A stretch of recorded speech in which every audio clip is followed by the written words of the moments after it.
Bonjour à tous, vous regardez sur le web le magazine qui décrypte l'actualité au travers du net. Au programme aujourd'hui, la répression des manifestations au Venezuela, une photo d'un enfant syrien qui émeut le net. Et cette fois, on finira bien sur un air jamaïcain olympique. C'est parti. Tout d'abord, on ouvre cette émission par un nouveau succès du high-tech israélien. Alors hier, nous vous annoncions la vente de l'application Viber pour 900 millions de dollars. Et on peut ajouter à cette prouesse la vente de la start-up Slick Login à Google, pour un montant qui est encore inconnu. Alors la start-up israélienne Slick Login est spécialisée dans les mots de passe sécurisés, non pas avec le clavier, mais par des sons. Et c'est une vraie success story pour Or, Zelling, Eran, Galili et Ori Kabali, qui sont tous les trois les fondateurs de la start-up. Ils se sont rencontrés dans l'armée israélienne pendant leur service militaire et ont ensemble créé le produit pendant leur service. En août dernier, ils ont fondé l'entreprise. En septembre, ils l'ont présenté à San Francisco. Et en décembre, ils ont immatriculé l'entreprise. Il y a donc à peine quelques semaines. Et là, d'un coup, ils ont été récemment rachetés par Google. On ne sait pas encore si le géant américain compte utiliser la technologie qu'ils ont mis au point ou non. En tout cas, ce qui est sûr, c'est que Google a recruté les trois jeunes Israéliens pour rejoindre son pool d'ingénieurs en Israël. Bref, c'est surtout leur cerveau plutôt que leurs produits qui semblaient intéresser Google. Si vous êtes français, les 23 et 30 mars prochains, vous serez appelé aux urnes pour élire votre maire. Le précédent scrutin en 2008 avait connu une abstention record avec une participation de seulement 66,5% au premier tour. Pour éviter de se retrouver dans ce genre de situation, le gouvernement français a lancé une campagne internet visant à mobiliser notamment les jeunes. Elle s'appelle « Oui, je vote » avec un hashtag devant. Le message est assez simple. Voter, c'est comme tweeter en vrai. Alors l'objectif, je vous le disais, c'est de mobiliser, mais aussi d'expliquer les nouveautés du scrutin et de rappeler les modalités de vote, notamment la possibilité de remplir un formulaire de procuration. Regardez un des clips réalisés pour la campagne. Élire mon maire, c'est important pour moi. Surtout si je ne peux pas aller voter le jour de l'élection. Alors, quand il y a du nouveau pour la procuration, je suis tout oui. Désormais, pour gagner du temps, je peux préparer ma demande de procuration en ligne sur servicepublic.fr et l'imprimer. Comme ça, quand je me présente au commissariat, à la gendarmerie ou au tribunal d'instance pour attester de mon identité et signer le formulaire de procuration, tout est déjà prêt. Je sais pas vous, mais moi je trouve ça plus pratique. Du coup, ça me donne encore plus envie de voter. Moi, je suis super attentive à ma ville. Alors, quand il y a du neuf pour l'élection du maire, j'ouvre l'œil. Maintenant, dans les communes de 1000 habitants et plus, un seul et même bulletin de vote présentera 2 listes de candidats. Une pour les candidats à l'élection municipale. C'est clair, et maintenant il ne vous reste plus qu'à aller voter. Allez, on passe au dossier du jour. Notre dossier du jour nous mène au Venezuela où le gouvernement réprime dans la violence l'opposition étudiante depuis plusieurs jours. Il dénonce notamment l'état de la vie dans le pays, l'insécurité et réclame le départ du président Maduro. Et ils veulent aussi la libération de tous les jeunes arrêtés et dénoncent une répression qui s'est soldée par 3 morts mercredi dernier. À peine un an après son arrivée au pouvoir, le président tente de faire contrepoids en rassemblant ses partisans. Et en parallèle, il tente de s'assurer qu'aucune image des violences ne filtre à l'étranger. Par peur de la pression, les télévisions du pays n'ont pas diffusé les images de violence et plusieurs chaînes internationales sur place ont été interdites. Dans la presse internationale également, rares sont les articles qui se sont fait écho de la situation sur place. Les réseaux sociaux semblent donc être le seul moyen que les opposants peuvent utiliser pour s'exprimer. Mais ces derniers semblent également souffrir d'une censure. Selon Twitter, le Venezuela aurait bloqué des photos des manifestations anti-gouvernementales. Une vidéo montrant les violences policières a malgré tout été publiée sur YouTube. Elle a été visionnée plus de 1,5 million de fois en 3 jours.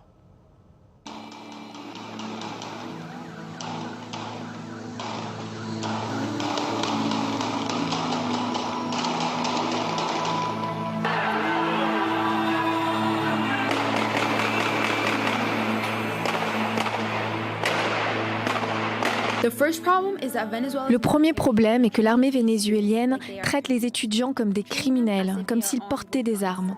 Ils frappent, donnent des coups de pied et tirent sur les étudiants alors que leurs seules armes sont des caméras pour témoigner de ces incidents injustes et des banderoles disant la vérité.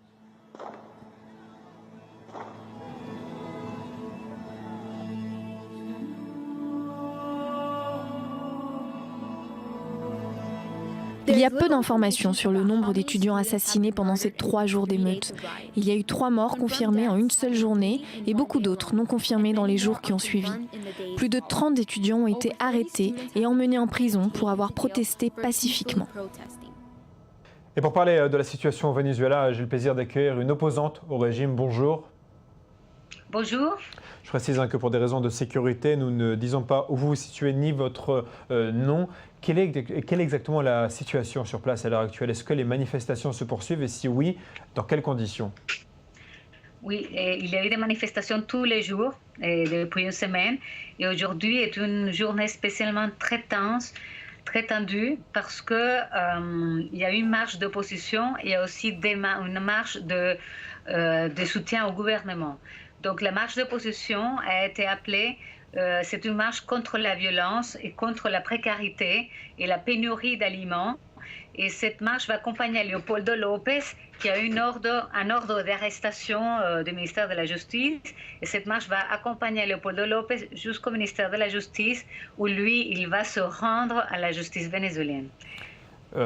Comment est-ce que vous expliquez le relatif silence de la communauté internationale? Parce qu'on voit les images qui sont très choquantes. Vous parlez de 2 manifestations qui ont lieu en même temps, quelqu'un qui doit se rendre en prison, des opposants qui sont arrêtés, et pourtant très peu d'articles dans la presse internationale. Comment est-ce que vous expliquez ce silence? Bon, d'une part, les médias, on a menacé les médias, donc ils se sont autocensurés, mais il y a des journalistes qui ont commencé vraiment à enfreindre vraiment cette prohibition, cette menace, parce que effectivement, il y a eu un appel des journalistes du pays, dans le pays, qu'on ne peut pas vraiment rester en silence. Donc, le monde n'a pas vraiment accès à l'information, sinon qu'à travers les Vénézuéliens qui ont contact comme moi avec vous, avec la presse internationale et tout, mais c'est quand même un énorme effort. Et en fait, bon, par exemple, tous les pays sud-américains et surtout l'Argentine et la Bolivie ont rendu le soutien à Maduro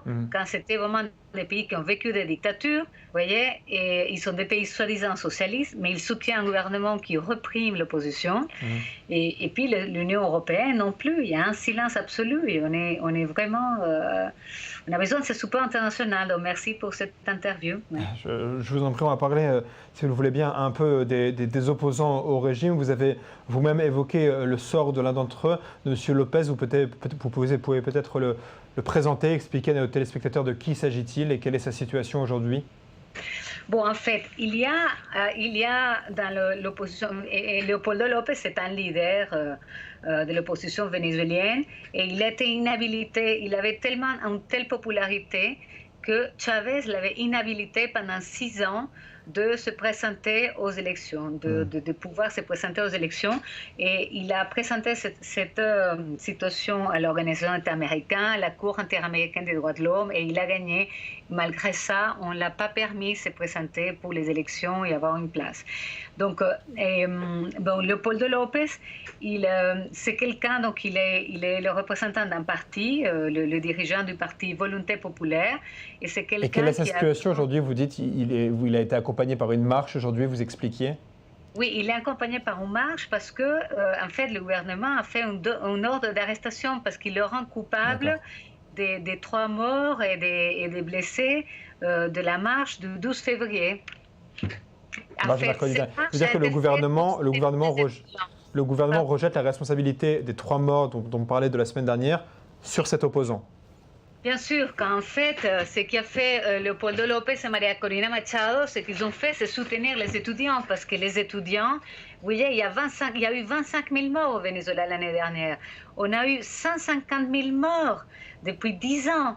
Donc, vous voyez, les étudiants n'en peuvent plus. Donc, ce qu'il a fait, c'est vraiment soutenir les étudiants et pouvoir contenir et donner une stratégie à la révolte des étudiants. De toute façon, au Venezuela, l'année dernière, il y a eu 5000 manifestations pendant l'année, mais des tout petites manifestations et aucune qui était vraiment organisée ou contenue par les politiques. Quelle plateforme reste-t-il vraiment aux opposants pour communiquer? Parce qu'on le disait, la presse est muselée, la presse internationale est censurée et Twitter a été un temps aussi censuré. Twitter a été bloqué dans le pays. Apparemment, la situation est encore incertaine concernant le réseau social. Quelle plateforme reste-t-il vraiment aux opposants? Bon, la force, c'est que tout le monde va avec son téléphone portable dans la manifestation, il prend des photos, il prend des vidéos, il les envoie à des personnes qui sont sur place à la maison, qui les envoient après sur Facebook, sur Internet, à tous les comptes internationaux. Parce que, vous voyez, il y a une solidarité, il y a une diaspora vénézuélienne dans le monde entier, vraiment, qui suit vraiment de près tous les événements de Venezuela et on essaie d'envoyer vraiment l'information partout, dans tous nos contacts, on essaie de faire des contacts, mais on essaie aussi de certifier, de vérifier vraiment l'information, que ce ne soit pas des photos qui ne correspondent pas, parce qu'il y a quand même beaucoup de rumeurs. C'est toujours le genre de difficulté lorsque les médias ne peuvent pas travailler sur place. Merci infiniment, en tout cas, d'avoir été avec nous et bon courage pour la suite des manifestations dans votre pays. Merci beaucoup d'avoir été avec nous. Merci à vous. Au revoir. On va passer à un tout autre sujet. Regardez cette photo qui va apparaître à l'écran. Elle a été tweetée par un journaliste de CNN et elle a été retweetée plus de 8000 fois. On y voit un enfant du nom de Marwan. Il a 4 ans et d'après la photo, il a été retrouvé en train de traverser le désert tout seul après que sa famille ait fui la Syrie. L'enfant a été pris en charge par les Nations Unies et la photo a suscité évidemment une vive émotion sur les réseaux sociaux. Un peu plus tard, Andrew Harper, qui est un responsable de l'organisme des Nations Unies en charge des réfugiés, a précisé, regardez, que l'enfant avait été en fait temporairement séparé de sa famille, mais qu'il n'était pas seul. Et d'ailleurs, sur une 3e photo, on voit très bien le plan. Il est derrière le groupe. On voit bien donc qu'il a été séparé du reste du groupe. Harper a précisé par la suite que dans chaque mouvement de réfugiés vers la Jordanie, les personnes âgées, les malades et les personnes enceintes ou les enfants étaient séparés du groupe principal, ce qui rappelle encore une fois le drame que vivent actuellement les Syriens. Je propose de partir actuellement à présent en Afrique pour voir une publicité contre l'analphabétisme en Afrique du Sud. La vidéo est devenue virale depuis sa mise en ligne il y a une quinzaine de jours. Regardez, on en reparle juste après.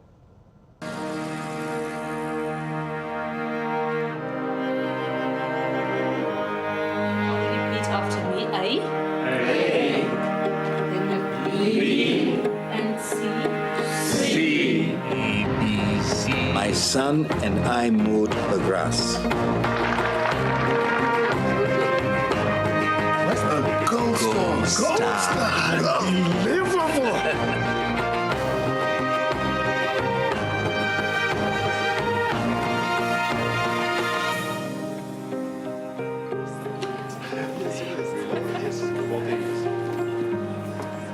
Dad. Hey, Tubbs. I read your book. You read my book?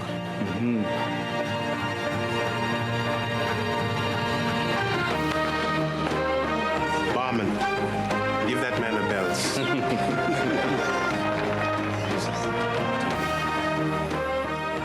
Alors c'est très mignon évidemment, sauf qu'il y a un hic. La vidéo a été réalisée par l'agence sud-africaine King James, mais son client qui a commandé le spot publicitaire n'a pas du tout l'intention en fait de lutter contre l'illettrisme. Son but est de faire exploser les ventes de l'alcool qu'on a vu à l'écran. Bon, c'est légitime, hein, c'est une entreprise, elle fait ce qu'elle veut, mais c'est dommage quand on sait que l'illettrisme touche une personne sur 10 en Afrique du Sud. L'état de santé de Michael Schumacher reste toujours incertain et en attendant sur Twitter, une blague carambar a semé le malaise. Oui, je vous promets, une blague carambar qui a semé le malaise. Regardez de quoi il s'agit. La blague est celle-ci. Quel légume va très vite et rigole dans les virages? Réponse, le chou marreur. Alors évidemment, qualifier le sportif de légume au moment où il est dans un état de santé assez précaire, c'est malvenu. On se doute que la blague a été imprimée avant son accident, mais tout de même, Carambar a été obligé d'apporter des précisions sur Twitter. Et il a écrit sur le réseau social, la blague a été retirée de la production et ne figurera plus dans les futurs paquets. Allez, on passe au sujet décalé du jour, c'est l'œil du net. Alors la vidéo que vous apprêtez à voir est complètement surréaliste, mais alors complètement surréaliste, mais elle nous a fait tellement rire qu'on a eu envie de vous la partager.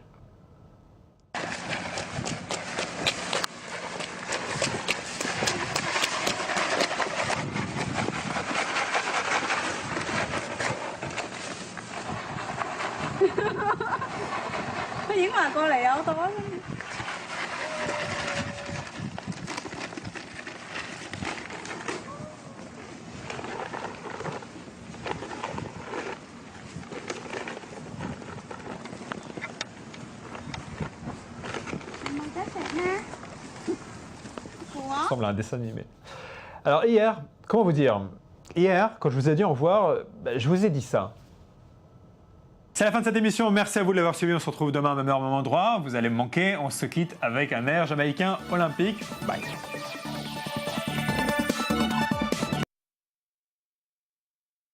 Très rapidement, parce que je savais que le temps de l'émission était déjà presque terminé, je vous ai dit au revoir et je vous ai dit qu'on allait se quitter sur un air olympique jamaïcain.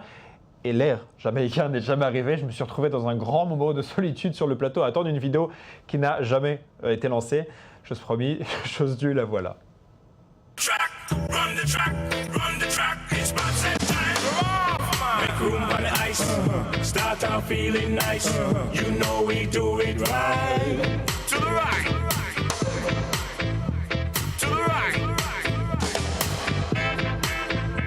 C'est évidemment un hommage à l'équipe jamaïcaine de bobsleigh. Voilà, c'est la fin de cette émission encore. Aujourd'hui, je vous dis au revoir très rapidement.